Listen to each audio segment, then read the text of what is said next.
Sudah tersambung Gimana? dengan jelas suaranya, Dok, aman, Dok. Oke. Oke, ini walaupun, ini kita cuma berbeda ruangan doang ya, Dok.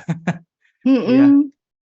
ini, udah banyak sekali, Dok, antusiasme dari para sobat healthcare sekalian, mungkin, karena topik hari ini cukup menarik ya, Dok, bagaimana biasanya olahraga itu sendiri, umumnya untuk sehat untuk jantung, tapi ini ya, justru, topiknya cukup mungkin banyak yang bertanya-tanya nih, Dok. Mungkin, waktu dan tempat aku langsung persilakan aja ya, Dok, ya, untuk mempersingkat waktu. Oke, baik. Terima kasih Jo dan Ciputra Medical Center untuk kesempatan pada sore hari ini. Jadi pada sore hari ini saya punya saya punya kesempatan bahwa saya akan mempresentasikan tentang henti jantung dan pada saat olahraga apa sih hubungannya? Sebentar slides-nya.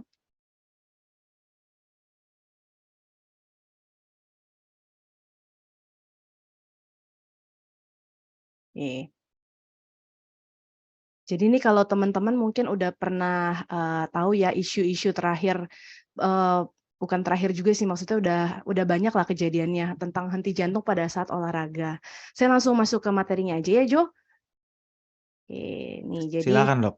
kita lihat di sini nih, saya udah taruh beberapa berita yang mungkin waktu itu sempat hits, kok masih muda, rajin olahraga, meninggal, seperti Ricky Yakobi, Markis Kido, Ashraf, dan juga Ajima Said. Mungkin banyak lagi hal-hal lain, atlet-atlet di sekitar kita, atau teman-teman kita mungkin yang sering olahraga, tapi kok malah mengalami serangan jantung atau henti jantung pada saat mereka berolahraga, dan kalau nggak pada saat olahraga, mungkin setelahnya. Nah, jadi kita lihat dari bukti-bukti yang ada bahwa olahraga kompetitif itu, dan ada kejadian henti jantung pada olahraga kompetitif, itu kejadian yang jarang, tapi mengenaskan sekali. Dia kejadiannya itu 0,75 per 100.000 atlet setahun. Nah, terus kalau kita ketahui olahraga itu sebenarnya cara yang efektif untuk menurunkan risiko kardiovaskuler. Tapi harus hati-hati pada pasien yang punya penyakit jantung. Yang nggak punya penyakit jantung aja bisa henti jantung, apalagi yang punya penyakit jantung tentunya. Dan pada atlet-atlet yang muda, henti jantung mendadak itu sering merupakan manifestasi kelainan jantung yang justru pertama kali pada mereka. Nggak ada keluhan sebelumnya, nggak ada sakit dada, nggak ada faktor risiko apapun, tapi bisa juga terjadi henti jantung. Nah, jadi mengerikan kan? Dan pada suatu studi, dia meneliti pemain-pemain bola yang elit gitu, 6 dari 8 kematian mendadak itu ternyata terjadi pada atlet yang sebelumnya sudah diperiksa dan hasil pemeriksaannya itu normal, baik EKG dan ekonya. Nah, nanti kita lihat ya kenapa bisa terjadi hal-hal seperti itu. Nah, sebelum kita mulai, kita kenalan dulu. Tadi kan Jo udah bilang kalau tak kenal maka tak sayang. Kita kenalan dulu sama jantung. Jantung itu adalah otot atau pompa yang besarnya sebesar kepalan tangan saja. Ini yang normal. Dan posisinya ada di rusuk di bagian dada sebelah kiri. Jadi di sini. Itu yang normal, bisa juga di kanan tapi jarang. Nah, tugasnya apa? Dia berdetak untuk memompa darah kira-kira 100.000 kali sehari atau 2.000 galon darah. Dia nggak ada berhentinya. Kita tidur tapi dia tetap kerja memompa darah ke seluruh tubuh supaya kita tetap hidup. Nah, apa sih yang bikin dia bisa terus memompa? Ada konduksi listrik jantung. Jadi jantung itu bisa berdetak karena listrik muatan-muatan listrik saling berkoneksi dan akhirnya menyebabkan otot ini bekerja dan mampu memompa. Nah, ini adalah gambaran dari beberapa sumber-sumber listrik atau impuls jantung, mulai dari paling atas, ke tengah, lalu dia ke bawah, ke kiri, dan ke kanan bilik jantung, dan akhirnya membuat jantung ini berkontraksi dan memompa. Nah, di mana sih dia bisa dapat makanan? Makanannya itu adalah dari arteri koroner atau pembuluh darah yang memperdarahi otot jantung. Jadi makanan jantung itu adalah darah. Nah, kalau misalnya ada sumbatan di antara pembuluh koroner ini, maka pasti otot jantung itu akan kering atau tidak mendapatkan darah dan mati. Sama seperti sawah. Sawah yang irigasinya baik, maka dia akan subur dan hijau. Sedangkan sawah yang irigasinya jelek, dia akan kering, seperti otot jantung kita yang rusak. Nah, pada penuaan atau pertambahan usia, jadi pembuluh darah itu akan semakin kaku dan akan semakin banyak plak yang menempel di permukaannya atau yang kita kenal sebagai aterosklerosis. Nah, terdiri dari apa sih plak ini? Terdiri dari kapur di bagian yang keras-keras ini dan yang kuning-kuning ini adalah lemak. Nah, lemak ini yang biasanya kita dapatkan dari makanan kita sehari-hari yang banyak atau tinggi lemak dan kolesterol. Nah, Oke. Nah, penyakit jantung ini sendiri bisa bervariasi dari anak yang baru lahir menderita gangguan struktur jantung yang yang bawaan, atau bisa juga yang didapat seiring pertambahan usia, misalnya infeksi, lalu ada trauma, lalu bisa juga adanya keganasan atau tumor, bisa juga karena adanya penyakit jantung koroner dan juga penyakit-penyakit penuaan lainnya. Oke. Nah, kita akan bahas satu persatu penyakit jantung yang sering ditemukan, mulai dari penyakit dan serangan jantung koroner. Nah, ini teman-teman harus waspada kalau pada penyakit jantung koroner akan terjadi sumbatan di pembuluh darah jantung dan akibatnya menyebabkan kerusakan otot jantung. Nah, apabila otot jantung ini rusak, tentunya jantung ini tidak bisa memompa darah dengan baik, termasuk pada saat kita berolahraga, sehingga akan menimbulkan gejala dan ujung-ujungnya bisa menyebabkan gangguan irama serta henti jantung. Nah, lalu gangguan struktur selain dari pembuluh darahnya tadi bisa terjadi di selaput pembungkus jantungnya, misalnya terjadi radang. Ototnya bisa menebal ataupun menipis. Lalu bisa juga gangguan di antara sekat maupun katup-katup jantungnya. Nah, kita lihat ya contohnya. Nah, ini adalah contoh dari kebocoran di katup jantung. Jantung kita punya 4 katup atau 4 pintu yang tugasnya itu memompa darah ke rongga selanjutnya. Nah, ini contoh gambar dari ekokardiografi atau USG jantung. Kita lihat katupnya ini ternyata tidak menutup rapat dan ada kebocoran di sini. Nah, tentunya ini merupakan petanda bahwa kita harus lebih waspada dan ini sudah ada kelainan di jantung. Lalu kita lihat lagi, nah bisa saja sebenarnya tidak ada keluhan, tapi pada saat pemeriksaan medical check up ditemukan adanya benjolan seperti bakso ini di rongga jantungnya, atau yang dikenal sebagai tumor miksom, ini paling sering namanya miksom. Nah, kita lihat, kalau misalnya si tumornya ini tambah besar, dan dia tiba-tiba menyumbat klep jantungnya, nah bisa saja aliran darah itu tidak sampai ke otak dan akhirnya menimbulkan pasiennya penurunan kesadaran, tidak sadar, dan akhirnya henti jantung kalau tidak diselamatkan dengan baik. Kita kira hanya pingsan biasa, dia berolahraga terus. Nah, akhirnya sumbat dan akhirnya bisa meninggal. Nah, lalu selanjutnya apa? Dari darah tinggi yang tidak diobati terus-menerus, maka jantung itu bebannya akan berat. Normalnya seperti ini atau seperti ini. Lalu apabila kita berikan beban yang berat, yaitu tekanan darah yang tinggi kepada jantung, di mana jantung harus memompa lebih kuat, lama-lama jantungnya akan menebal dan akan menjadi kecil rongganya. Nah, ini disebut dengan hipertrofi. Biasanya pada pasien-pasien hipertensi, kita lihat jantungnya akan mengalami penebalan seperti ini. Pada ronsen akan terlihat pembengkakan. Nah, bahayanya apa? Pada serat-serat jantung yang normal, seperti ini. Pada jantung yang hipertensi, kita lihat yang putih-putih ini adalah jaringan parut. Sehingga si otot jantung itu tidak bisa memompa dengan baik. Dan akhirnya jaringan parut ini bisa menimbulkan gangguan irama jantung. Karena dia merupakan jaringan yang tidak sehat. Yang sehat merah seperti ini, lalu yang pada hipertensi seperti ini. Oke. Lalu ada juga kelainan pada otot jantung atau kardiomiopati. Kardiomiopati ini juga merupakan salah satu penyebab yang sering ditemukan pada kasus-kasus henti jantung. Nah, jadi sebelum berolahraga kita harus pastikan dulu kita tidak punya kardiomiopati. Nah, bagaimana melihatnya? Sama dengan menggunakan USG jantung atau ekokardiografi. Dia bisa melebar seperti ini, rongganya tipis tapi lebar, pompanya lemah, bisa kaku atau restriktif, bisa juga menebal, hipertrofi, dan juga bisa terjadi RVC atau di struktur bilik jantung kanannya ini ada jaringan-jaringan yang tidak bisa mengkonduksikan listrik dengan baik. Nah, ini selanjutnya gagal jantung. Gagal jantung ini adalah akhir dari semua penyakit jantung. Jadi dari jantung yang bocor, dari koroner, katup yang bocor, dan juga kardiomiopati, ujung-ujungnya dia akan mengalami gagal jantung. Dilihat dari ronsen pembengkakan dan dilihat dari USG, ini pompa yang normal, ini pompa yang gagal. Nah, pada pompa yang gagal seringkali terjadi henti jantung mendadak. Hampir 30-50% pasien ini meninggal karena jantungnya berhenti. Kenapa berhenti? Karena dia tidak bisa menghantarkan listrik dengan baik tentunya. Dan juga aliran darah yang dipompakan oleh si jantung yang lemah ini tidak sampai ke organ-organ. Nah, kita lihat. Yang terakhir ini adalah gangguan listrik atau irama jantung, aritmia. Keluhan-keluhannya seperti ini, detaknya bisa lambat, bisa tidak teratur, lalu kadang-kadang terasa sangat cepat. Nah, kita lihat ini contoh-contohnya, dan hal-hal ini bisa kita tahu atau kita periksa dengan menggunakan rekam jantung atau elektrokardiogram. Ini yang paling mengerikan. Endingnya, yaitu henti jantung. mungkin ada beberapa isu yang harus dibedakan antara henti jantung atau cardiac arrest yang merupakan masalah kelistrikan dan serangan jantung yang merupakan gangguan dari sirkulasi atau adanya sumbatan di pembuluh darah.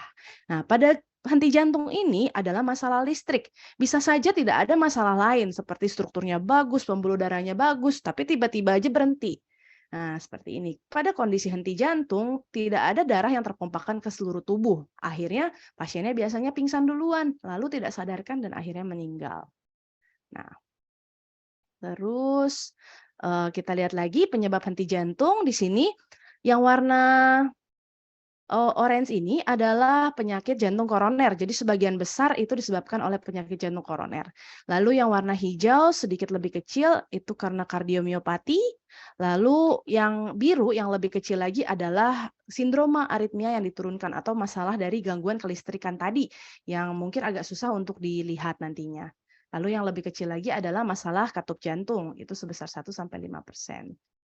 Oke, kita lihat ya. Ini juga usianya kalau misalnya usia yang lebih muda biasanya dia masalah dari kelistrikan dan kardiomiopati, yang lebih tua biasanya adalah masalah koroner dan juga katup. Nah, teman-teman dulu mungkin pernah ingat ada berita waktu seorang selebriti itu meninggal penyakit jantung yang mengancam kaum muda. Nah, waktu itu dikatakan diakibatkan oleh bulu dada sindrom. Nah, sebenarnya atau namanya adalah Brugada sindrom. Nah, ini merupakan salah satu prevalensi yang lumayan sering dari penyakit jantung, henti jantung mendadak. Apa sih yang terjadi? Nah, bila ada pencetusnya, misalnya paling sering demam atau obat-obatan, maka gangguan irama jantung akan tercetus seperti ini. Harusnya iramanya tadi rapi ya satu-satu, tapi ini seperti ibaratnya kalau kita bilang korslet. Nah, pada saat terjadi korslet ini atau ventricle fibrilasi, maka aliran darah yang dipompakan keluar jantung tidak akan cukup ke organ-organ, termasuk ke otak. Nah, akhirnya kalau otaknya berhenti, sudah pasti pasiennya tidak bisa sadar dan akhirnya lama-lama meninggal kalau dibiarkan begitu saja. Apabila diberikan kejut listrik atau defibrilasi, maka dia akan kembali sinus atau normal iramanya. Nah, ada lagi overview mengenai penyebab henti jantung mendadak, yaitu long QT syndrome. QT itu adalah interval di EKG yang bisa kita nilai. Nah, di sini kita lihat bahwa intervalnya lebih panjang dibandingkan irama yang normal. Ini bisa dideteksi dari rekam jantung atau EKG seperti ini. Nah, kita lihat di sini ada 3 tipe, dan yang paling sering di sini adalah tipe 1. Nah, tipe 1 kita lihat dia dicetuskan oleh apa? Dicetuskan oleh exercise ternyata. 68% dicetuskan oleh exercise. Lalu yang tipe 2 oleh stres emosi, hampir 50%. Sedangkan yang ketiga ini paling jarang 5-10% tapi dicetuskan oleh tidur.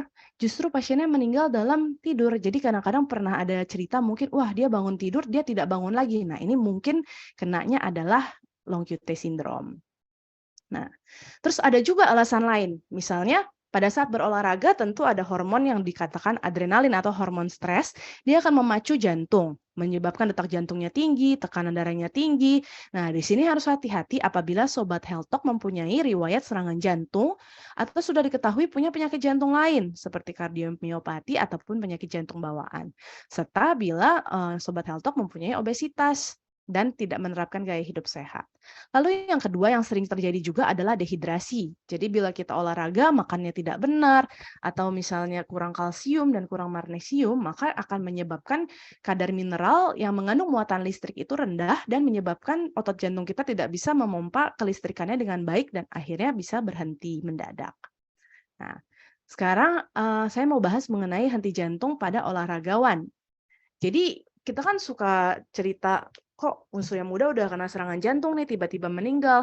Nah, dari penelitian ini dilihat nih berdasarkan autopsi. Ternyata yang usia di bawah 35 tahun itu paling sering menyebab karena penyakit kelistrikan primer.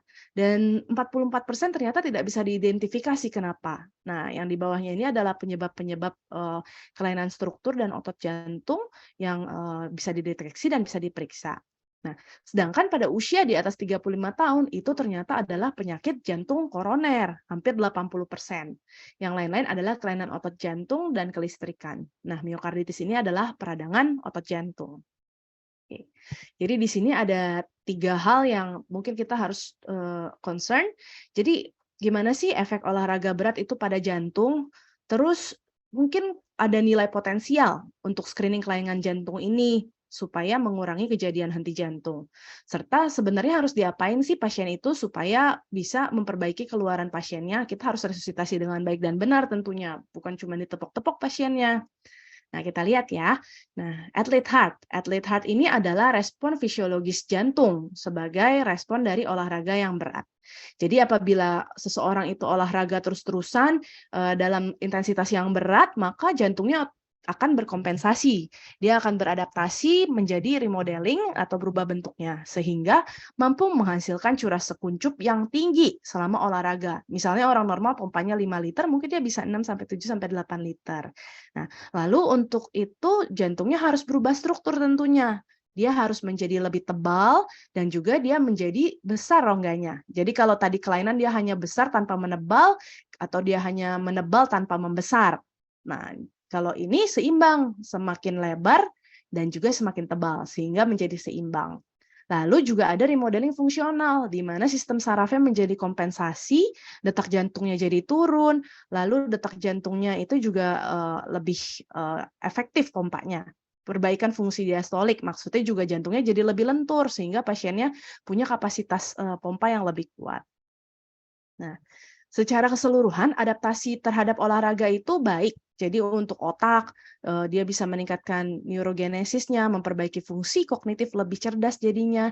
Lalu dari tubuhnya sendiri juga otot-ototnya akan lebih bagus, kontrol terhadap otot-ototnya juga lebih bagus, terhadap jantung dan paru dia akan meningkatkan juga fungsinya, dan juga untuk metabolisme, dia akan meningkatkan metabolic rate, jadi kita tidak mudah gendut. Nah, sekarang pendekatan screening pada pasien untuk mencegah nih henti jantung. Jadi kita tahu dulu nih, kira-kira kita punya risiko henti jantung apa enggak. Nah, bisa dinilai dari keluhan dan riwayat pasiennya. Bisa ditanyakan, apakah pernah terasa pusing atau pingsan, atau napasnya terengah-engah, atau mungkin nyeri dada pada saat olahraga ataupun segera setelah olahraga. Lalu, apakah Anda mempunyai keluarga atau first degree relatif, artinya mungkin kakak, adik, ayah, atau ibu gitu ya, yang meninggal mendadak atau punya penyakit jantung yang berat? Nah, timbulnya ini sebelum usia 60 tahun. Bahkan kalau untuk koroner tuh bisa di bawah 45 tahun pada laki-laki, 50 tahun di bawah 50 tahun untuk wanita. Lalu evaluasi, apakah punya faktor risiko kardiovaskuler, punya sakit yang lain seperti hipertensi, diabetes, kolesterol, merokok, ataupun obesitas. Nah, misalnya ada, harus hati-hati, periksa dulu jantungnya mungkin supaya lebih aman sebelum olahraga. Lalu untuk pemeriksaan fisik dan penunjangnya, kita periksa tekanan darah dibandingkan di antara kedua lengan. Lalu dengar apakah ada bising jantung atau murmur yang merupakan petanda dari kebocoran atau adanya penyempitan di rongga jantung. Lalu apakah ada sindroma tertentu dari pemeriksaan fisik yang biasanya terkait dengan gangguan jantung, misalnya Marfan syndrome. Lalu periksa EKG 12 lead, namun EKG ini tidak sensitif, jadi hanya 25% ternyata dari pemeriksaan EKG yang bisa mendeteksi kelainan jantung. Biasanya kalau pada EKG-nya normal, kita akan lanjut ke uji latih jantung, atau mungkin bisa treadmill test atau ergo cycle test, dan ekokardiografi atau USG jantung untuk melihat hal-hal yang tadi sudah saya paparkan. Nah, kita lihat, ini adalah contoh-contoh pemeriksaan jantung. Yang paling mudah adalah elektrokardiogram, cepat juga, tidak menyakiti, tidak bikin capek. Lalu ada stress ECG atau treadmill, ada echo atau USG jantung, ronsen, CT scan, dan kateterisasi jantung. Nah, tentunya yang makin ke bawah ini dia makin kompleks. Nah, mungkin kita bahas stress ECG atau treadmill test. Jadi, ini paling berhubungan dengan olahraga, karena pada saat treadmill test, kita akan dipaksa untuk berjalan. Mungkin bukan dipaksa ya, akan diminta atau prosedurnya akan diminta untuk berjalan. Dan semakin lama, treadmill-nya ini akan semakin cepat dan semakin menanjak, sehingga detak jantung kita akan naik. Nah, pada saat detak jantung kita naik, rekaman jantung akan tetap dilihat dan kita lihat apabila terjadi perubahan rekaman jantung seperti ini, nah artinya di sini terjadi kerusakan otot jantung atau mungkin otot jantungnya sedang kekurangan oksigen.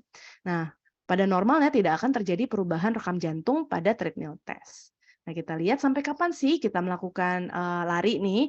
Nah, larinya itu biasanya sampai detak jantung maksimalnya atau sesuai target itu sudah tercapai. Nah, setelah itu baru cool down. Dari situ kita akan melihat apakah ada masalah penyempitan di arteri koroner atau mungkin ada gangguan irama jantung yang tercetus pada saat Sobat Health Talk nanti berolahraga. Nah, ini adalah hasil dari treadmill test. Jadi dari treadmill test itu kita bisa tahu posisi kita ada di mana nih, kapasitas fungsional fisik kita, sekuat apa sih kita. Nanti kan ada durasinya, berapa menit di sini. Lalu nanti ada juga usianya, akan disandingkan dengan usia. Jadi misalnya di sini dia bisa jalan sampai 9 menit, pada usia 50 tahun maka dia sudah masuk ke grade excellent. Dan di sini ada juga rekomendasinya, exercise-nya. Nanti bisa apa olahraganya? Kalau misalnya dia rendah, misalnya dia hanya boleh main biliar, bolehnya memancing, slow dancing, atau dia bisa main golf saja. Tapi kalau memang sudah lebih hebat lagi, bisa sampai ke hiking dan juga bisa membawa farming atau berkebun yang berat. Bahkan bisa melakukan competitive sport seperti basket, tenis, maupun volleyball dan juga soccer. Oke. Ya. Nah, lalu ini, jadi pada saat berolahraga kita harus nggak boleh asal-asalan. Sebenarnya ada persiapan olahraga, yaitu temukan detak jantung Anda targetnya berapa. Jadi kita olahraga dengan mempunyai target. Kita lihat ya di sini. Untuk melihat maksimum heart rate, itu cara menghitungnya adalah 220 dikurangi usia. Nah, nanti bagaimana sih taunya? Nah, berapa persen heart rate itu dibandingkan dengan usia, itulah seberat apa kita harus olahraga. Jadi kalau misalnya hanya 50-60% dari maksimal heart rate, artinya itu sangat ringan. Nah, yang paling sering kita lakukan adalah fat burning mungkin kalau kita bukan atlet.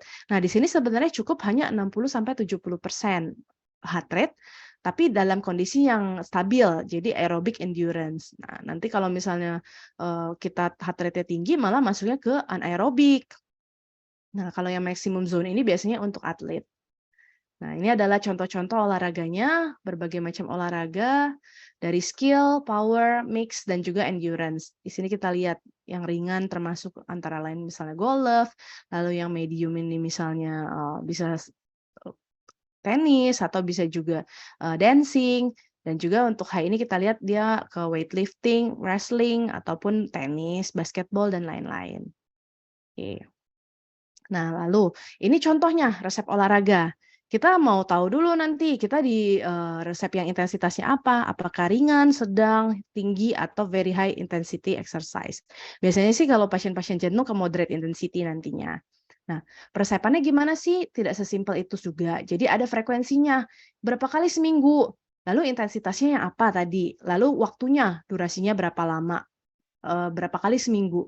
Lalu berapa kali sehari dan juga setiap kali itu berapa jam setiap sesi. Tipenya juga dipilih nanti dan juga mode exercise-nya. Nah, ini bagaimana caranya? Nanti dokter dan pasiennya tentunya harus berdiskusi dulu. Oke, jadi ini saya mau nunjukin bahwa ada pedoman untuk kami dokter-dokter kardiolog sebenarnya, bagaimana sih kita meresepkan pelatihan pada pasien-pasien yang dengan penyakit jantung. Nah, ini kita lihat berbagai macam penyakit atau kelainan jantung ada di sini, terus sebenarnya dokter itu harus mempromosikan pasiennya untuk tetap beraktivitas fisik walaupun dia sakit jantung. Kalau zaman dulu mungkin disuruhnya istirahat saja. Tapi sekarang supaya pasiennya lebih kuat, lebih aktif, dan lebih bugar, dan kualitas hidupnya supaya lebih baik, tentunya akan disuruh berolahraga. Nah, olahraganya yang intensitas sedang, jadi jangan terlalu capek, jangan juga terlalu ringan. Nah, sebelum kita lakukan ini, persiapan latihan, pasiennya harus distratifikasi risiko dulu. Biasanya akan disuruh dulu uji latih jantung. Jadi biar tahu nih sekuat apa sih jantungnya. Baru setelah itu kita akan berdiskusi. Setelah berdiskusi, pasiennya juga dilibatkan, kira-kira mau olahraga seperti apa, baru dilakukanlah olahraga itu sehingga mencapai tujuan bersama-sama. Jadi lebih bugar dan tidak berulang kali kena serangan jantung. Nah, ini dari Kemenkes. Kementerian Kesehatan mempromosikan supaya jantung tetap sehat, salah satunya adalah R atau rajin aktivitas fisik, yaitu olahraga. Sama dengan Yayasan Jantung Indonesia. Dia mempromosikan untuk teratur berolahraga. Nah, lalu saya masuk ke protokol apabila terjadi henti jantung. Nah, teman-teman mungkin udah tahu ya, sedikit banyak kita juga sudah pernah bahas di webinar sebelumnya. Yang harus dilakukan adalah bantuan hidup dasar. Dan setelah bantuan hidup dasar dilakukan defibrilasi. Gitu. Oke, mungkin sampai saat ini yang bisa saya sampaikan sebagai berikut, dan pastikan jantung Sobat Health Talk sehat sebelum berolahraga. Oke, terima kasih Jo. Mungkin saya kembalikan ke moderator. Ya, wah terima kasih banyak Dok, ini materinya sangat menarik sekali ya Dok ya, bagaimana, jantung sendiri, ternyata mempunyai, bagaimana kita pun, saat berolahraga pun harus menentukan target ya Dok, untuk jantung kita sendiri. Karena mungkin, Betul. kesiapan atau kesehatan jantung orang-orang berbeda-beda dan oke, mungkin sebelum saya lanjut, saya ingin mengingatkan terlebih dahulu kepada sobat healthcare sekalian yang ingin bertanya mengenai pertanyaannya topik pada hari ini, bisa dicantumkan di kolom Q&A. Di akhir nanti acara, kita akan membahas bersama-sama nih dengan Dokter Stefani, pertanyaan-pertanyaan yang sudah Sobat Healthcare cantumkan. Nah, oke Dok, mungkin, saya akan lanjut terlebih dahulu Dok, nanti kita akan bertemu lagi. Kita akan, membahas lagi, Q&A di akhir, tapi sebelumnya izinkan saya terlebih dahulu untuk menyampaikan sedikit informasi bagi Sobat Healthcare sekalian, Dok. Oke, sebelumnya saya izin share screen terlebih dahulu ya.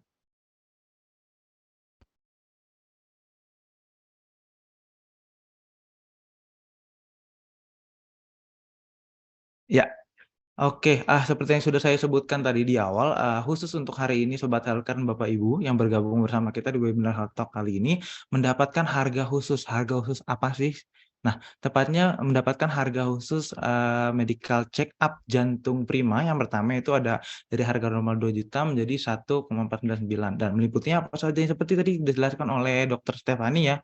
Di sini Bapak Ibu sekalian akan mendapatkan, treadmill, EKG dan sekalian untuk, yang menjadi tunjangan atau, pengukuran kesehatan jantung Bapak Ibu sekalian sebelum aktivitas, olahraga, dan sebagainya macamnya. Mungkin saya, ingatkan sebelumnya, bagi Bapak Ibu sekalian yang tertarik untuk mengambil paket khusus webinar ini, boleh di-screenshot terlebih dahulu di layar, handphone Bapak Ibu sekalian, yang akan nanti diperuntukkan, ditunjukkan kepada front office kami saat datang ke klinik kami. Mungkin boleh di-screenshot ya. Oke, dan paket selanjutnya itu adalah medical check up jantung premium dari 3.500.000 menjadi 2.499.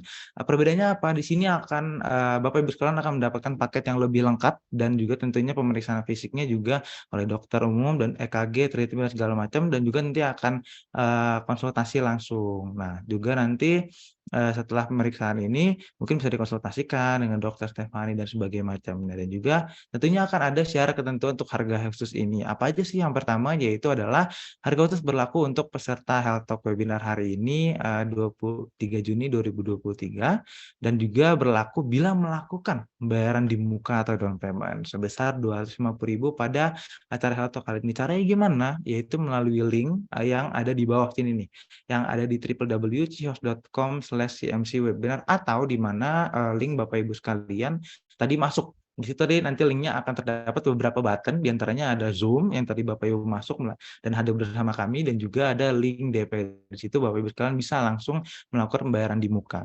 Dan tentunya akan ada batas waktu pembayaran yaitu hingga 29 Juni 2023 per mulai hari ini Jumat 23 Juni 2023. Dan batas waktu kedatangan setelah webinar atau DP yaitu 1 bulan hingga 31 Juli 2023. Tentunya pembayaran di muka atau down payment tidak dapat dikembalikan dengan alasan apapun kecuali alasan medis. Dan promo tidak dapat digabungkan dengan promosi lainnya. Sedikit informasi juga, paket yang sudah saya sebutkan tadi merupakan bagian dari medical check up ya Bapak Ibu sekalian, yang di mana seperti biasa medical check up itu akan dilakukan pada pagi hari dengan maksimal kedatangan jam 9 pagi. Tentunya juga, mungkin Bapak Ibu sekalian tertarik untuk konsultasi dengan Dokter Stefani setelah tadi beliau menyampaikan berbagai macam informasi ya dan sedikit relate mungkin. Beliau itu, praktik klinik kami itu pada hari Senin dan juga Kamis tepatnya pukul 14.30 hingga 15.30 waktu Indonesia Barat. Mungkin juga bila Bapak Ibu memiliki riwayat sakit jantung, darah tinggi, keluhan lainnya berhubungan dengan sakit jantung, mohon diinformasikan terlebih dahulu saat pendaftaran kepada front office kami. Dan juga nanti bila Bapak Ibu memiliki obat rutin darah tinggi sebelumnya, mohon agar tetap dikonsumsi sebelum tindakan treadmill. Jika, Bapak Ibu, diwajibkan berpuasa tentunya nantinya untuk lab dan sebagainya macamnya untuk pemeriksaan, obat darah tinggi masih dapat dikonsumsi tentunya. Jadi, saat nanti mendaftar di, button WhatsApp yang tadi itu, mungkin Bapak Ibu sekalian bisa langsung sebutkan kepada front office kami mengenai informasi yang sudah saya sebutkan bila terkait dengan Bapak Ibu sekalian. Nah, saya ingatkan sekali lagi, pembayaran DP yaitu di 250.000, linknya yaitu www.cihos.com/imcwebinar, atau Bapak Ibu sekalian bisa masuk pada link yang sudah tadi Bapak Ibu sekalian sebelumnya join bersama kami. Dan periode DP yaitu mulai dari hari ini 23 Juni hingga 29 Juni 2023. Nah, ya, akhirnya kita masuk kepada sesi yang dinantikan, sesi Q&A. Mungkin sebelumnya saya akan izin mengundang Dr. Stefani hadir bersama kita kembali. Halo Dok. Iya Jo, halo. Ya Dok, ini antusiasmenya udah banyak sekali Dok sebenarnya. Iya, saya lagi Oke. baca-baca nih Iya ya, pertanyaannya. Q&A juga baik. Berarti sangat topiknya sangat menarik sekali memang sih Dok. Bagaimana jantung bisa bagaimana olahraga yang mungkin biasanya secara awam berpengaruh untuk kesehatan jantung, tapi ini justru mungkin ada memiliki beberapa poin yang harus wajib diingat oleh saudara healthcare sekalian. Mungkin ada beberapa pertanyaan menarik ya Dok. Oke. Mungkin boleh dari aku dulu ya Dok. Ini ada beberapa pertanyaan yang udah aku highlight dari tadi. Silakan Jo. Oke, yang pertama ini ada dari Galuh. Dok, mau tanya, kapan waktu yang tepat dan skala berapa kali untuk periksa jantung bagi orang yang sangat menyukai olahraga untuk menghindari atau mengurangi resiko henti jantung? Wah, ini sangat menarik sekali nih, Dok. Oke, jadi sebenarnya idealnya itu adalah 1 tahun sekali kalau kita belum punya faktor risiko. Apalagi kalau usia sudah di atas 40 tahun, itu idealnya 1 tahun sekali. Jadi ibaratnya hadiah ulang tahun adalah pemeriksaan medical check up untuk tahu apakah setahun terakhir gimana sih kondisi kehidupan kita, sehat apa enggak, gitu. Nah, kalau misalnya di bawah 40 tahun masih bisa diskon kira-kira 2 tahun sekali. Tapi kalau memang suka sekali olahraga, sampai ke maraton dan seperti itu, olahraganya sifatnya berat, mungkin bisa lebih sering sih, tuh. Oh, oke, siap-siap. Dan Mhm. juga tentunya tergantung kesehatan jantung masing-masing ya, Dok, ya tentunya Iya, ya? betul. Oke, ini ada pertanyaan Oke. satu lagi, sayang sekali ini tidak ada anonimus, tidak bisa saya sebutkan namanya, Mhm, mau bertanya, "Dok, bagaimana membedakan antara serangan jantung, GERD, dan nyeri dada kiri karena otot?" Wah, ini menarik sekali sih, Dok. Mungkin ada oke. beberapa sobat healthcare yang nyaru terhadap dan ini mungkin kasusnya cukup sering ya, Dok, ya? Iya, sering banget sih dan bahkan hal itu bisa barengan juga. Jadi misalnya orang yang memang punya serangan jantung dia mengalami GERD dan bisa juga dia juga mengalami nyeri otot. Jadi sebenarnya paling ideal sebenarnya harus periksa. Tapi yang paling, gampang dibedakan adalah kalau pada sakit jantung atau serangan jantung, penyakit jantung koroner itu akan dipicu oleh aktivitas. Jadi pada saat detak jantung kita naik, maka beban jantung akan lebih berat dan akhirnya akan terjadi, otot jantung kita kekurangan oksigen. Disitulah Mhm. muncul nyeri dada. Nah, di situ pasiennya biasanya rasanya kayak ditindih dan dia tidak bisa tunjuk lokasinya di mana. Ya. Nah, Oh. yang membedakan dengan nyeri otot adalah pada saat nyeri otot, dia bisa tunjuk di mana sih lokasinya. Dia akan tunjuk dengan satu jari spesifik di titik yang nyeri. Dan pada saat dipijit-pijit, itu akan jadi enakan. Mmm. Nah, satu lagi yang GERD adalah biasanya dipengaruhi oleh makanan. Nah, biasanya muncul setelah makan. Kalau setelah makan kita pakai ikat pinggang yang kencang atau kita duduknya, agak-agak tiduran, nah biasanya akan naik tuh asam lambungnya. Nah, naik ke atas rasanya akan rasa seperti terbakar dan juga pahit di tenggorokan. Jadi biasanya sih yang membedakan itu, satu aktivitas, dipicu aktivitas atau tidak, kedua dipicu apakah makanan, makan atau tidak, dan yang ketiga adalah, dipicu oleh, gerakan biasanya ya kalau otot. Oke, jadi Mhm. memang dan mungkin secara awam atau umum lokasinya hampir-hampir sama ya, Dok, ya? Lokasinya Hampir-hampir bisa sama dan bisa berbeda, oh, oke. karena tidak spesifik. Nah, Iya apalagi iya. kalau pasiennya diabetes atau pasiennya sudah tua, Mhm. wanita tua, itu biasanya sudah lebih susah lagi karena gejalanya tidak khas. Kadang-kadang gejala jantungnya aja cuma lemes aja itu bisa, gitu. Oke. Jadi sebenarnya idealnya sih kita harus mencari bukti tambahan seperti pemeriksaan rekam jantung, dan juga mungkin lebih ke USG, ronsen, dan lain-lain. Jadi ada data tambahan untuk membuktikan. Oke, baik. Mungkin kita lanjut ke pertanyaan selanjutnya nih ada dokter juga boleh Dok, kalau misalkan ada pertanyaan menarik, Iya, Jo. nanti Ini pertanyaannya sudah ada 100, tapi saya baru berhasil menjawab 5 dari saya ketik dari tadi. oh, oke, Jadi iya. mohon maaf kalau, sobat Healthcare nanti Health yang kepilih pertanyaannya mungkin hanya beberapa yang pas di-scroll kelihatan. iya, jadi nanti, Oke. kita akan jawab secara live juga akan, jawab via live chat ya, Mhm, dokter sendiri yang nanti akan menjawabnya. iya, Ini aku menemukan pertanyaan kembali nih Dok, yang menarik dari anonimus kembali sayangnya. Beliau mhm. bertanya, "Sebagai orang awam Dok, apa yang seharusnya dilakukan bagi rekan, atau teman mungkin ya, yang mengalami pingsan dadakan sebelum pertolongan medis tiba?"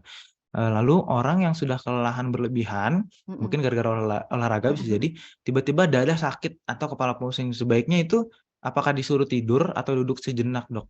Ini biasanya Nah, mungkin ini penting banget nih, Jo.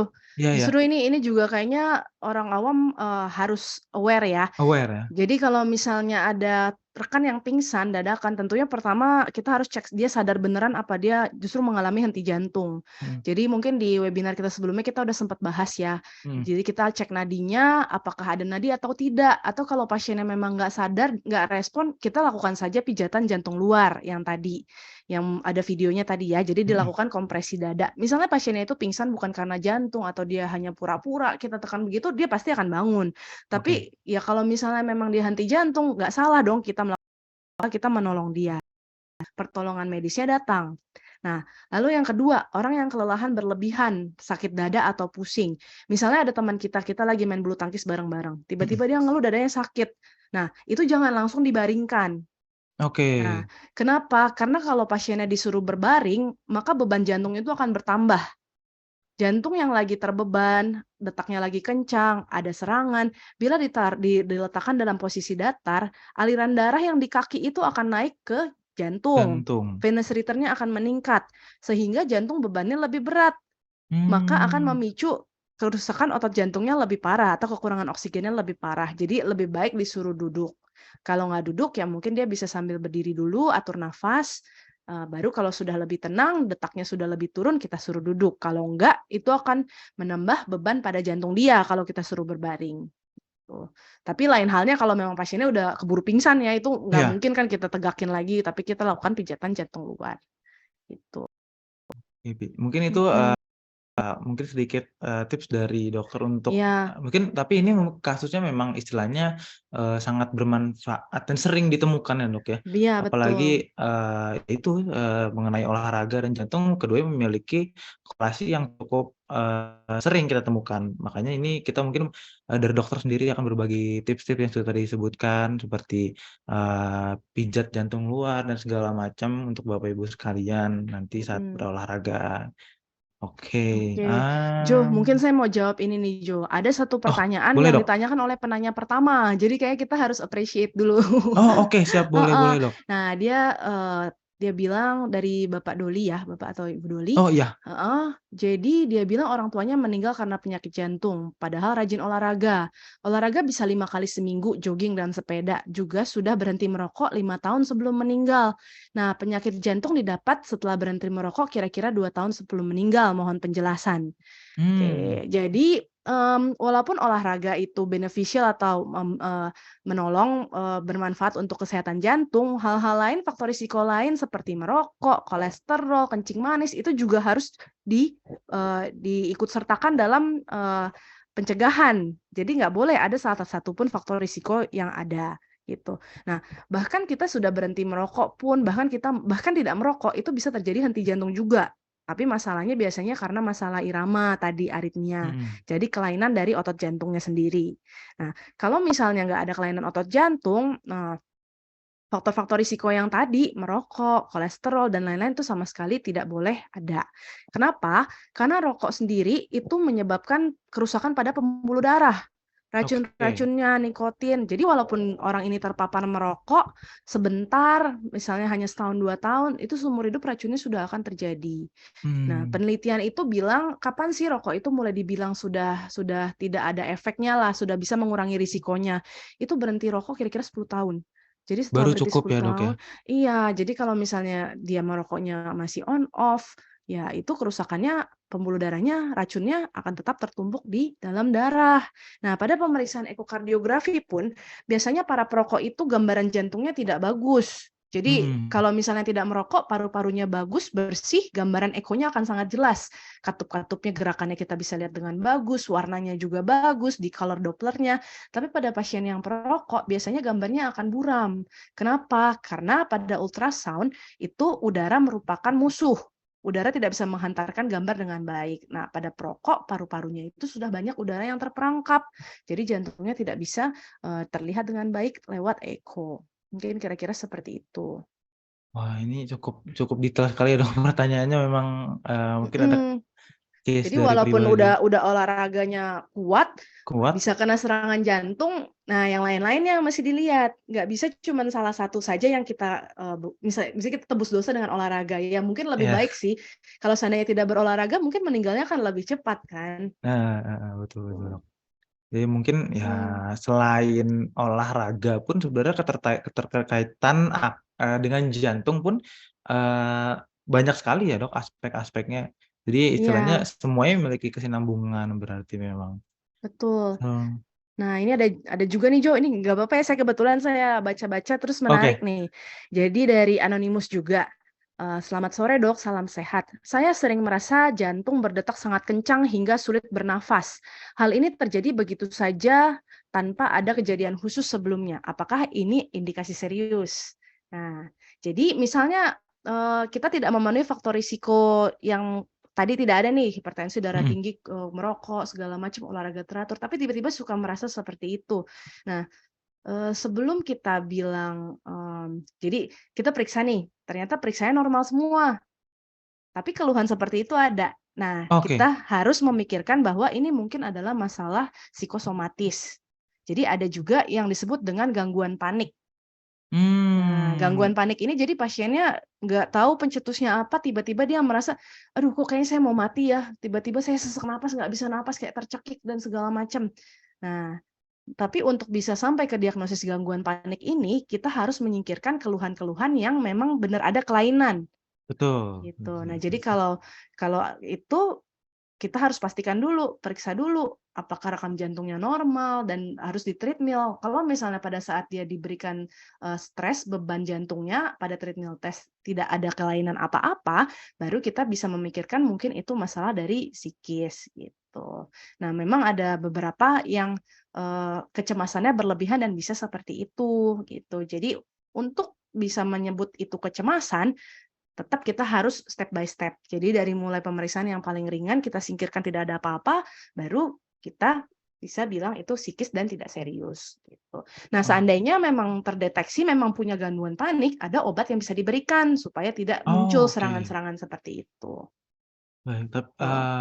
oke oke baik baik. Jadi itu istilah ya tet- yang saya tangkap tadi berarti memang selain fisik, psikis pun Mhm. sangat berpengaruh berarti ya dok. Betul betul. Bisa juga keluhannya seperti keluhan serangan jantung, padahal sebenarnya bukan. Wah, iya iya iya. Ini cukup cukup luas sekali ya dok ya. Berarti memang istilahnya jantung sendiri. Mungkin kita membahas spesifik olahraga, tapi memang ternyata kalau kita bahas bareng-bareng dengan Sobat Healthcare ini ada kayak olahraga, tapi juga psikis juga kena. Istilahnya memang semuanya memiliki kesinambungan. Jadi mungkin pertama untuk pertolongan jangan panik dulu ya dok ya. Jadi kayak lebih kayak Mhm seperti mhm. yang tadi sudah disebutkan oleh Dokter Stefani untuk pertolongan-pertolongan pertamanya itu mungkin bisa diterapkan oleh Bapak Ibu sekalian.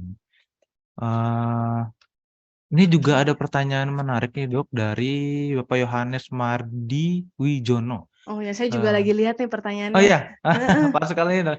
iya, Saya usia 55 tahun Dok, pas naik sepeda mhm, di tanjakan, mhm, sekarang ini kok jantung jadi ngos-ngosan, jantung berdegup iya, kencang. Apakah ini berbahaya?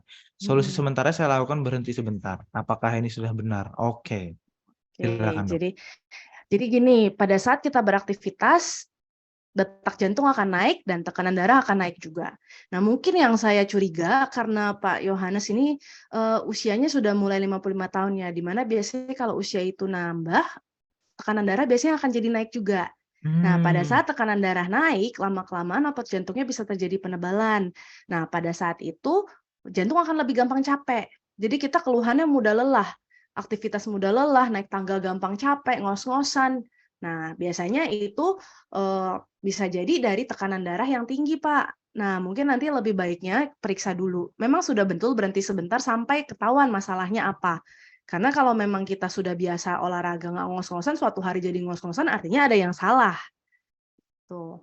Nah, jadi mungkin lebih tepatnya kita periksa dulu apakah tensinya tinggi. Kalau memang tensinya tinggi, kita lihat apakah sudah ada pembengkakan jantung, ronsen dulu, lalu lihat rekaman jantungnya, dan kalau perlu dilakukan pemeriksaan yang stres test tadi saya katakan, atau treadmill. Jadi direkam jantung sambil kita dipaksa jalan, detak jantungnya naik. Nah, pada saat detak jantungnya naik akan kelihatan apa sih yang sebenarnya terjadi? Apakah tensinya memang tinggi, tingginya sampai berapa? Ataukah detaknya memang tinggi banget? Atau jangan-jangan ada irama yang tidak diharapkan, irama-irama jantung tambahan atau aritmia, yang itu bisa menyebabkan keluhan jadi ngos-ngosan.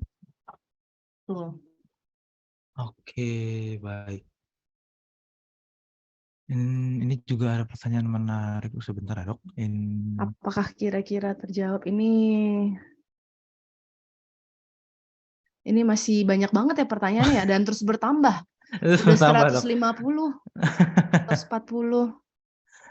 Oke, mungkin, Sobat Hacker sekalian sedikit info lagi, sembari dokter dan saya, mencari pertanyaan-pertanyaan yang, akan kita bahas, untuk Bapak Ibu sekalian atau Sobat Healthcare yang, mungkin tertarik ingin berkonsultasi langsung dengan, Dokter Stefani atau, mengambil, harga khusus yang sudah saya sebutkan tadi, bisa langsung akses di www.cios.com/webinar. Nah, di situ nanti akan ada beberapa button seperti Zoom, link Zoom yang, di mana Bapak Ibu bergabung sekalian, dan juga button, WhatsApp. Di situ juga nanti Bapak Ibu bisa bertanya langsung, itu akan terhubung langsung dengan front office kami. Di sana nanti, front office kami akan membantu bertanya mengenai memberitahu informasi mengenai, harga khusus yang, sudah saya sebutkan tadi.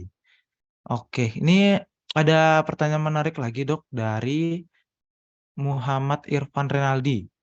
Mhm. Orang dengan darah tinggi, apakah akan lebih beresiko, Dok, terkena serangan jantung saat melakukan olahraga berat dan dilakukan olahraga pada malam hari? Oke. Ini boleh nih, Dok. Ya, jadi kalau dengan darah tinggi, apakah berisiko melakukan olahraga berat? Mhm, Jawabannya iya, karena pada saat kita berolahraga,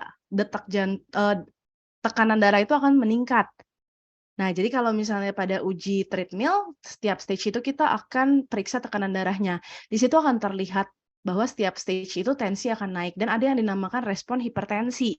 Jadi apabila tensinya naik terlalu cepat, misalnya sistoliknya lebih dari 40 mm Hg setiap stage, pas mulai 120 lalu langsung 170, nah itu udah respon hipertensi. Nah, itu bahaya. Kalau misalnya tensinya terlalu tinggi, yang ditakutkan paling sering adalah stroke, pecah pembuluh darah di oke otak. Itu. Nah, tapi untuk jantung sendiri, dia juga akan berpotensi menyebabkan, penyakit jantung koroner. Kenapa? oke, Karena pada tekanan darah yang tinggi, pembuluh darah kita itu jadi tidak baik. Dia dipaksa untuk meregang terus-terusan sehingga endotel atau lapisan paling dalamnya itu rusak. Terjadi disfungsi endotel di situ. mmm, Nah, apabila terjadi disfungsi endotel, plak itu akan lebih gampang tumbuh, lebih subur tumbuhnya plak itu, dan akhirnya menjadi penyakit jantung koroner. Jadi memang berhubungan. Salah satu target organ dari hipertensi selain otak adalah jantung. Organ lain yang menjadi target adalah ginjal, wow, mata, iya, dan lain-lain gitu. Jadi memang, pernah kita bahas juga ya Jo di webinar betul, kita yang pertama tentang hipertensi ini, tuh. Jadi kalau pasien hipertensi, untuk berolahraga aman atau tidak? Aman kalau sudah minum obat. Jadi kalau pada tensinya sudah dalam kondisi normal, dia berolahraga, sudah tidak akan melonjak terlalu tinggi. Tapi kalau memang tidak berobat, itu harus waspada atau hati-hati. oke, baik. Mungkin, tadi yang sempat dokter singgung juga ya, Dok, saya sempat dengar ada resep olahraga juga ya, Dok? Iya, betul. Itu juga mungkin Bapak Ibu sekalian bisa langsung nanti, mungkin, berkonsultasi dengan Dokter Stefani dan diresepkan olahraga yang memang sesuai dengan kekuatan jantung Bapak Ibu atau sobat healthcare sekalian masing-masing. Iya. Ini juga ada pertanyaan menarik lagi nih, Dok, dari, Cipta. Dok, Mhm. usia saya 42 tahun. Saya sudah suka jogging sejak usia 20 tahunan, tetapi saya masih perokok dan masih suka jogging di usia 32 tahun. Ya, dia masuk ke jogging di usia 32 tahun, saya berhenti merokok. Di tahun Mhm. 2020 saya mengalami gangguan tidur dan penyakit gangguan ginjal dan kandung kemih. Di 2 tahun terakhir ini mengalami tidak bisa tidur lelap, terbangun karena pipis. 2 tahun terakhir saya sudah tidak bisa melakukan jogging karena jika dilakukan cepat lelah dan pusing Mmm, jantung berdebar-debar.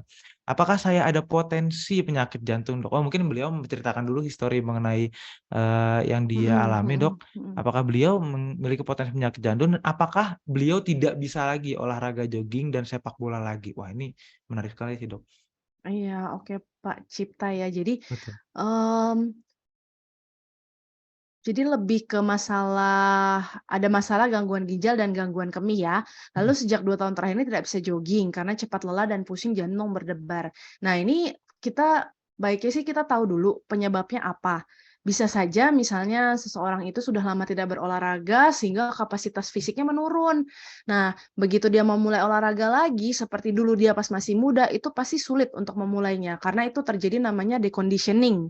Jadi kemampuannya menurun. Supaya bisa Oke. kembali ke yang dulu, bisa main sepak bola dan segala macam, tentunya kita harus mulai aktivitas lagi. Nah, aktivitas laginya seberat apa? Nah, itu nanti tergantung dari hasil pemeriksaan, uji latih jantungnya. Seberapa cepat dia mencapai detak jantung maksimalnya. Nah, di situ nanti akan kelihatan. Yang tabel tadi saya tunjukkan itu, Pak. Mhm. Nah, kalau misalnya memang dia ada di yang kapasitas fisik yang rendah, bagaimana caranya supaya dia bisa naik nanti? Nah, itu nanti akan resepkan latihan biasanya nanti 2 minggu pertama seperti ini dulu, intensitasnya rendah. Nanti minggu selanjutnya kita naikkan perlahan. Misalnya dari durasinya dulu, tadinya 20 menit kita naikkan jadi 25 menit atau jadi 30 menit. Nah, lalu nanti misalnya awalnya cuma jalan, pelan-pelan kita suruh jogging. Joggingnya dulu 5 menit, jalannya 25 menit. Nanti minggu depannya lagi mulai dilakukan terus, joggingnya jadi 10 menit, larinya jadi 20 menit. Nah, jadi seperti itu, pelan-pelan dinaikkan sampai intensitas yang kita inginkan tercapai. Nah, tentunya untuk bisa naik intensitas itu kalau memang punya penyakit jantung sudah harus diobatin. Misalnya kalau misalnya ada penyakit jantung koroner, dipasang ring dan kita pastikan aliran darah ke otot jantungnya lancar sehingga pada saat dia lagi olahraga tidak ada, sumbatan atau tidak ada penyakit jantung koroner yang bisa membuat jadi gampang capek. Tuh, jadi intinya bisa, tapi harus diobatin dulu kalau memang ada sakitnya. Oke, jadi memang tergantung, ya diagnosa juga ya, Dok, maksudnya, bukan Iya, berarti, jadi, kita tiba-tiba berhenti gitu ke rutin kita, heeh. itu juga sayang sekali ya, Dok, kalau tiba-tiba udah sering, walaupun memiliki riwayat tapi tiba-tiba berhenti kan mungkin, akan berpengaruh juga nanti kepada aktivitas produktivitas dan Betul. lainnya. Kalau jogging sih mungkin masih bisa, tapi untuk sepak Iya, bola dia termasuk olahraga yang kompetitif. berat Nah, ya, Dok, ya, untuk kompetitif ini selain berat, ada memacu emosi juga biasanya, jadi itu lebih bahaya. psikisnya kena juga. Heeh, Iya, iya. betul Kecuali betul betul, Dok. rekreasional, mainnya cuma tendang-tendangan bolanya Ya, doang gitu, baik tanpa baik baik. lawan. Betul betul betul. Tuh. Oh, mungkin dari dokter ada pertanyaan menarik lagi, Dok? Saya sambil mencari-mencari kembali. Mhm. Ini pertanyaannya makin nambah lagi, Jo. Oke, ini banyak nih pertanyaan yang berulang seperti ini. Oke, iya, heeh, makanya Saya saya juga bulan belum lalu baru pasang ring, olahraga apa saja yang aman? Nah ini. Nah ini oke, mungkin, bagi pasien yang sudah ada penyakit jantung koroner dan sudah diobatin ya, boleh mhm, olahraga apa enggak? Jawabannya tentu saja boleh. Nah tadi panduan yang saya tunjukkan terakhir itu, slides terakhir, dia malah bilang bahwa pasien dengan penyakit jantung harus kembali beraktivitas dengan intensitas yang sedang. Olahraga apa saja yang aman biasanya adalah olahraga yang sifatnya aerobik. Aerobik mmm, itu artinya tidak pakai emosi ya, tidak kompetitif. Udah gitu dia dalam intensitas yang terus-menerus. Misalnya kita jalan pagi terus-terusan, jogging, berenang, atau bersepeda. Nah, tentunya kita harus lihat juga pasang ringnya. Apakah dengan pemasangan ring yang mungkin baru 1 kali itu sudah menyebabkan complete revascularization. Jadi oke, apakah revaskularisasi ke otot jantungnya sudah semua selesai? Atau masih ada utang, masih ada yang belum dipasang ring, masih ada yang sumbatan. Nah, Misalnya semua sudah aman, udah jalan tol, aman tentunya buat olahraga, asalkan minum obat-obatannya sebelum olahraga.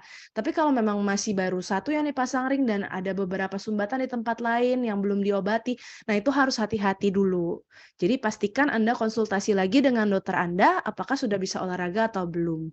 Biasanya dokter akan menyarankan untuk tadi, sama, mohon maaf ini bukan maksudnya promo ya, tapi biasanya akan disarankan lagi untuk treadmill test untuk lihat kemampuan jantungnya.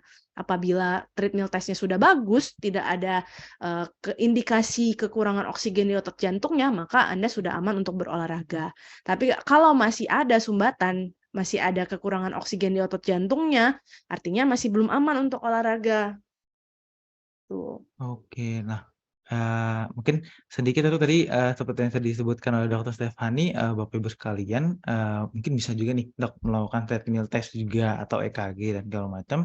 Nanti juga, itu juga termasuk dalam, paket yang sudah saya sebutkan tadi nih Dok. Jadi, bisa dibilang itu juga cukup lengkap dan juga Bapak Ibu bisa melakukannya, di tempat kami dengan, harga khusus yang sudah saya sebutkan tadi di www.cios.com/imc webinar. Itu Bapak Ibu sekalian bisa melakukan DP dan juga, bertanya kepada front office kami. Oke Dok, mungkin ini saya lihat, seperti yang tadi dokter bilang banyak pertanyaan berulang ya Dok, dan juga, Mhm. udah nggak kerasa udah, lumayan lama kita melakukan tanya jawab ini. Mungkin kita boleh pilih satu 2 pertanyaan terakhir kali ya Dok ya, sebelumnya. Dan juga Oke. mungkin Mhm. gimana Dok? Ini saya baru scroll sepertiganya masih banyak. Iya, mungkin Bapak Ibu sekalian nih yang, ingin bertanya langsung boleh banget ya, Dok, ya. Datang langsung ke klinik Iya. kami dan juga Oh, bertanya langsung dengan, Dokter kirain Stefani di bisa tempatnya. raise hand. Tentunya bisa bertemu langsung kan Dokter Stefani tentunya.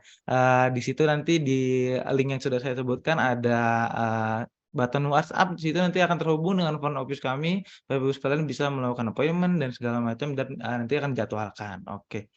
Ini Dok ada pertanyaan lagi, mungkin ini tadi sedikit, remind lagi Dok, dari Ibu Yuyun Yuniawati. Beliau ingin bertanya, "Dok, bolehkah mohon dijelaskan kembali, mengenai perhitungan target olahraga yang aman dilakukan untuk penyakit jantung, Dok?" Mungkin beliau sudah memiliki histori dan, Mhm.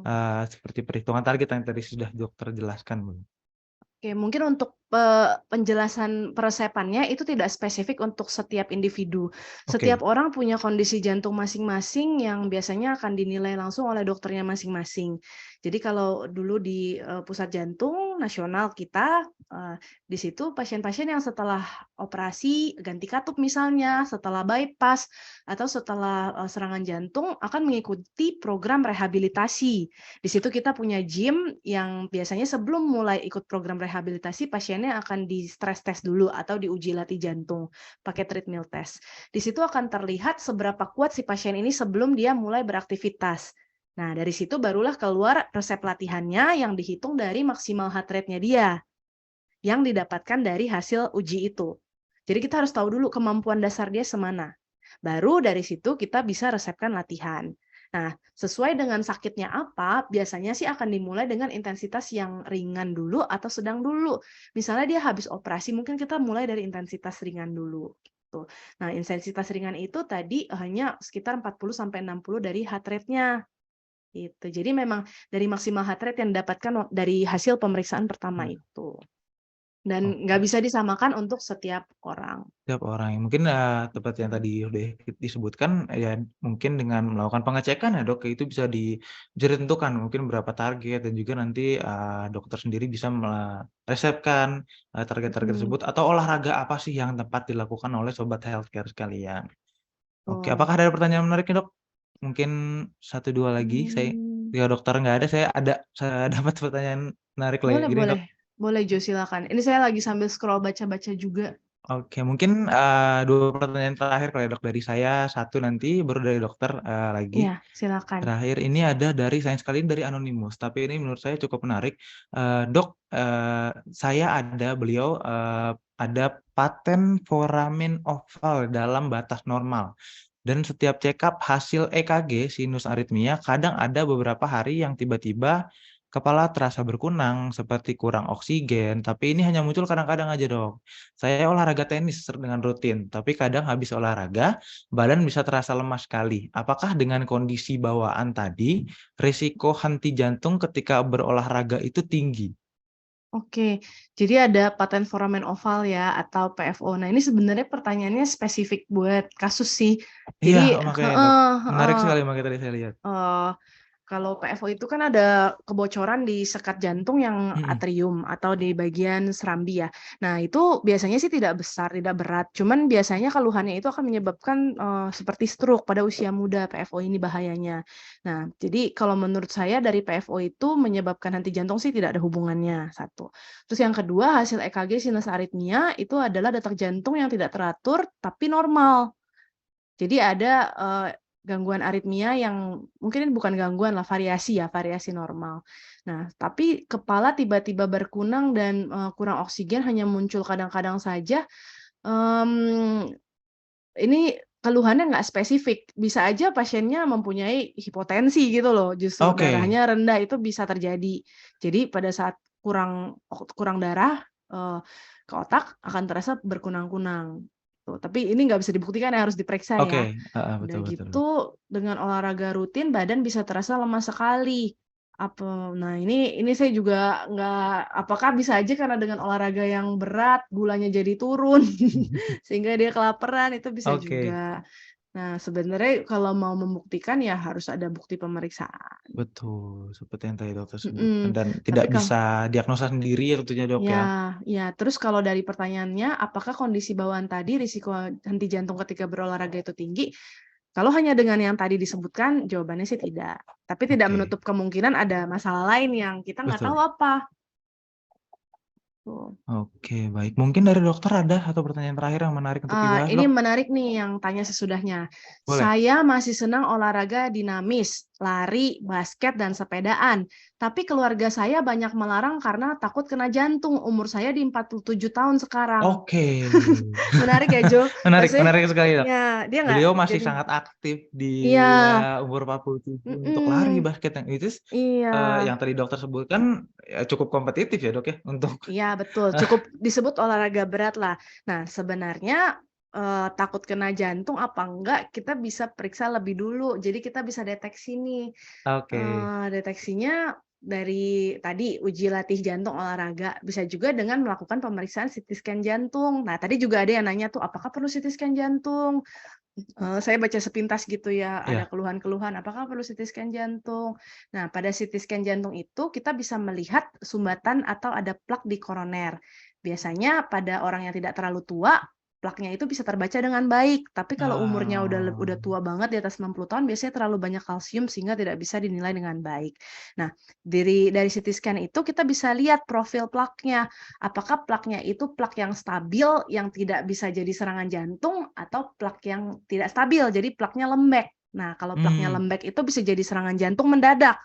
Nah, tadi ada juga pertanyaan yang nanya, eee, kok orang nggak ada apa-apa tiba-tiba suatu hari meninggal kena serangan jantung, padahal hidupnya sehat? Nah, mhm. jawabannya mungkin ada di pemeriksaan CT scan ini. Jadi kita bisa lihat bahwa orang itu punya plak aterosklerosis, tapi plaknya itu sifatnya yang mudah pecah.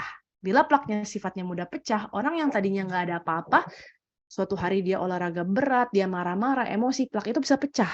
Dan akhirnya plak yang Mmm, sumbatannya cuma 30% akan langsung jadi 100%. Karena bekuan darah dalam badan kita berusaha menyembuhkan plak itu dan akhirnya malah jadi bekuan darah yang menumpuk di atas, luka plak itu akhirnya jadi sumbatan. Nah, itu serangan jantung, gitu. Jadi wow, kalau dengan treadmill sensitivitasnya 60-70% saja, mhm, yang lebih akurat adalah, CT scan jantung bisa sampai 90%.